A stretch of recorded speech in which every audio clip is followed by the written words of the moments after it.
आला रे आला कुरकुरेचा नवा गणेश चतुर्थी स्पेशल आला, चटपटीत उसळ फ्लेवर कुरकुरे प्रस्तुत आम्ही सारे खवय्येमध्ये मी राणी गुणाची तुमचं स्वागत करते। आपण आलो आहोत दादरच्या भागामध्ये। सगळ्यात आधी तुम्हाला सगळ्यांना झी मराठी कडून अनंत चतुर्दशीच्या हार्दिक शुभेच्छा। आज आपण काही स्पेशल नैवेद्य शिकणार आहोत, पण ते कोणाच्या घरी जाऊन ते बघूया। आपण येऊन पोहोचलो आहोत जोशींच्या घरी आणि या आहेत सुरेखा जोशी।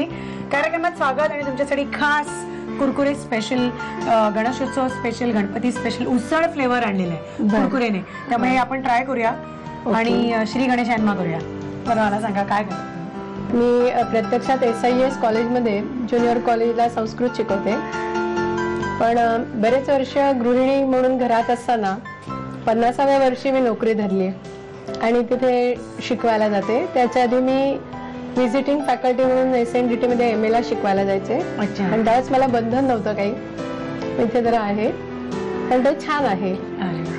पण दुसरं म्हणजे मी जे संस्कृत स्तोत्र श्लोक यांचं जे रेकॉर्डिंग होतं तेव्हा गायकांचे उच्चार पाहणे, तर त्यांना अडलं तर तो कसा करावा हे सांगणे, याच्यासाठी मी तिथे जात असते। खूपच महत्वाचं आहे, कारण संस्कृत बोलताना तुमचं डिक्शन, तुमचे उच्चार हे अत्यंत स्पष्ट महत्वाचे असतात। तर त्याच्यासाठी मला पहिल्यांदा माझे गुरु जे प्रभाकर पंडित, त्यांनी मला पहिली संधी दिली। अनुप जलोटाजींच्या बरोबर मी काम केलं होतं तेव्हा। आणि आता तुम्ही आता बरेच वर्ष करताय म्हटल्यावर कोणाकोणाबरोबर? हो, म्हणजे बरेच कलाकार झालेले तसे। दीदी झाले? हो, झाल्या। दीदी पण झाल्या? काय अचीवमेंट आहे! हो, म्हणजे 2 वर्षापूर्वी जेव्हा त्यांची सर्वमंगल गणेश CD आली होती, तर त्याच्यात जयंत साळगावकरांनी एक मराठीत सिद्धिविनायकावरती आरती अशी लिहिलेली आहे। तर त्याच वृत्तामध्ये मला संस्कृतमध्ये ती करायची होती, ती मी केली आणि त्यासाठी मला खूप असा आनंद वाटतो की दीदीने ते गायलेलं आहे म्हणून। म्हणजे साळगावकर काका आणि दीदी आणि हे सगळं जे कॉम्बिनेशन आहे हेच एवढं जबरदस्त आहे। तर खूप म्हणजे त्यावेळेस मला खूप म्हणजे इतका आनंद झाला होता की असं कधी मनातही आलं नव्हतं की असं कधी संधी येईल म्हणून। पण बाकी घरी कोण कोण असतं? घरी माझा मुलगा, सून, सासूबाई। क्या बात आहे! पण सगळेजण मिळून असतो आम्ही। पण किती लकी, एवढ्या आपल्याला सतत आपल्या पाठीशी अशी मोठी माणसं आहेत आणि त्यामुळे आपल्याला चुकायचा भरपूर हक्क आहे। मोठी म्हणजे अजून आपण लहान असतो। हो, तसं होतच। म्हणजे मला काही गडबड असली की त्या लगेचच सांगतील, तर मी काही गोष्टी विसरेन असं वाटलं तर मी सांगून ठेवते, मला आठवण करा, त्या आठवण करतात माझ्या सासूबाई। पण आता आम्ही विसरणार नाही आहोत की गप्पांच्या नादामध्ये की तुम्हाला शिकवायचंय, तर 3 पदार्थ शिकायचे आपल्याला। तर सुरुवात कशापासून करूया? आपण सुरुवात पहिली मोदकापासून करूया काय?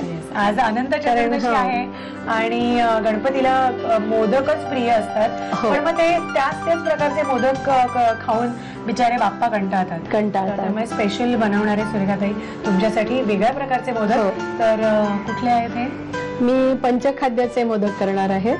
तर साहित्य लिहून घ्या, कसे बनवले ते मोदक? रवा, दूध, खवा, काजू, बेदाणा, बदाम त्याचे काप, खारीक पावडर, भाजलेली खसखस, वेलची, केशर वेलची सिरप, साखर, खोबरं आणि तूप।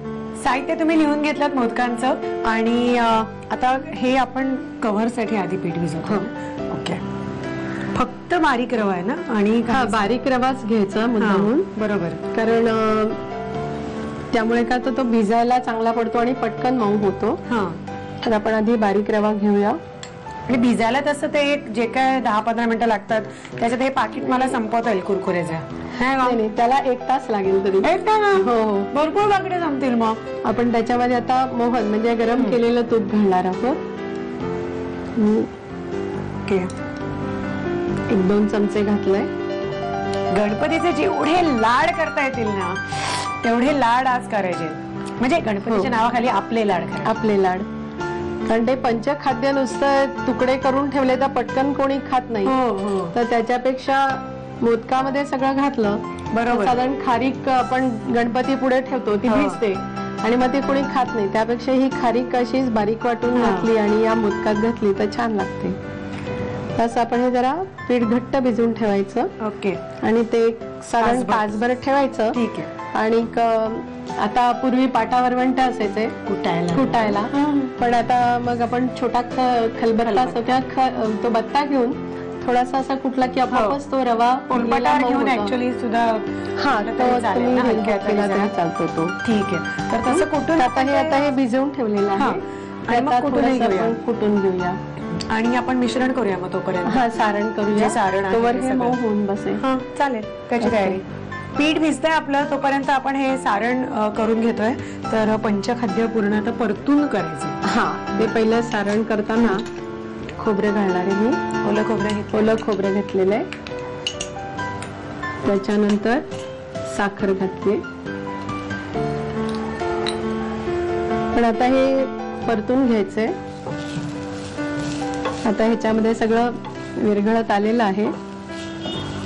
मी थोडा खवा टाकते आता त्याच्यामध्ये. तो पण असा बारीक करून त्याच्याबरोबर सगळीकडे पूर्ण टाकू. बाकीचे एक एक घालत जाऊ का? हो चालेल. आता मी खसखस भाजून घातलेली आहे. ती घालू थोडी त्याच्यामध्ये. हो चालेल. बस ड्रायफ्रुट्स घालूया आधी. ड्रायफ्रुट्स ना. बस आता त्याच्यानंतर खारीक घालूया. खारकेचा चुरा केलेला आहे. क्रश खारीक. ते आता मिळतं सगळीकडेच तुम्ही जर बघितलं तर. आणि नसेल तर साधारण कोरडी खारीक पाहिजे तर ते तुकडे तुकडे करायचे आणि मग मिक्सर मधून काढले की ते खारीक पावडर तयार. आता थोडं आपण त्याच्यामध्ये सिरप टाकूया. केशर वेलची सिरप. केशर टाकलं तरी चालेल पण ते भिजेपर्यंत वेळ जातो. सारण झालेलं आहे आणि ते सारणही जरा गार व्हायला पाहिजे. गार होईपर्यंत काय करायचं अशा वेळेला स्पेशल कुरकुऱ्याचं जे आहे चतुर्थी स्पेशल तर ते उसळ फ्लेवर खायचं. पण हे लागतं ना मध्ये मध्ये. इतकं आपण सणावारी गोड खात असतो की अशा वेळेला काहीतरी चटपटा पाहिजे असं आपल्याला फार वाटत असतं. त्याच्यासाठी हे उत्तम आहे. ओके. हेही झालं. आता मोदक भरूया आपण. त्याची तयारी. दोन्ही गोष्टी आलेल्या आहेत आणि कितीही वाटलं की सारण पटकन थोडंसं तोंडात टाकावं तरी खायचं नाहीये.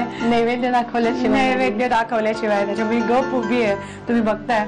तर आता लाट्या करून घेतलेल्या आहे जे आपण रवा दुधात भिजवला होता त्याच्या. आता कसं करायचंय? लाटी साधारण आपण करंजीला कसं करतो तसंच त्याची छोटी एक पारी अशी लाटून घ्यायची.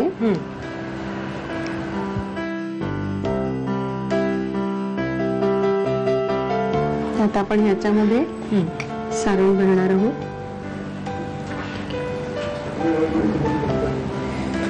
प्रॅक्टिसनी हळूहळू आपल्याला ते कळ्या अशा नाजूक परफेक्ट येतात आणि मग ती कॉम्पिटिशन सगळ्या सुगरणींची की तुझ्या 12 कळ्या आल्या का, 16 आल्या का, किती 21 आल्या का अशी प्रत्येक सुगरणीची कॉम्पिटिशन असते.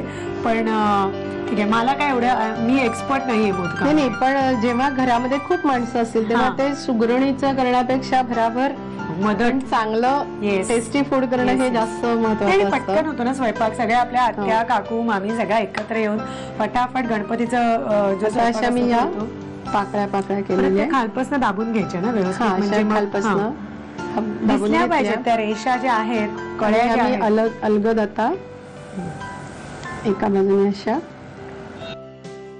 सुंदर मोदक बनवलेला. अप्रतिम केलंय. खरंच अप्रतिम. एवढा प्रत्येक त्याची कळी तुम्ही बघताय उठावदार आणि नाजूक अतिशय अशी झाली आहे. मला ट्रेनिंगला राहायला लागेल यावर्षी.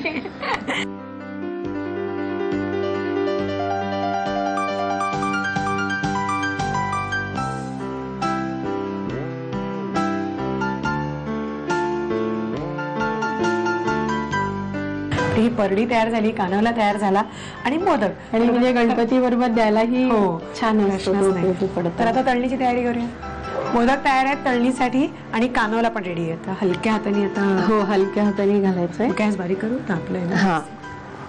मंद आचेवरती तुम्ही हे तळून घ्यायचे चांगले. पहिल्यांदा अलगदपणे हे वरचे जे टोक आहे ते दबलं जाणार नाही असं अलगद आतमध्ये सोडायचं आहे. हे आता होणार आहे मंद आचेवरती. तर साहित्यकृती घ्या म्हणजे नैवेद्याला तुम्हाला हे बनवता येतील. साहित्यकृती पंचखाद्याचे मोदक बनवण्यासाठी लागणारं साहित्य: बारीक रवा, दूध, खवा, काजू, बेदाणे आणि बदाम, खारीक पावडर, भाजलेली खसखस, वेलची पूड, केशर वेलची सिरप, साखर, ओलं खोबरं आणि साजूक तूप. कृती: प्रथम एका बाउल मध्ये बारीक रवा घेऊन त्यामध्ये गरम तूप आणि दूध घालून रवा भिजवून घ्यावा. पॅन मध्ये ओलं खोबरं घेऊन त्यात साखर, खवा, भाजलेली खसखस, काजू, बेदाणे आणि बदामाचे तुकडे, खारीक पावडर, वेलची पूड आणि केशर वेलची सिरप घालून सारण वाफवून घ्यावं. रव्याची पारी लाटून त्यामध्ये सारण भरून मोदक तयार करावेत आणि तुपामध्ये खरपूस तळून घ्यावेत.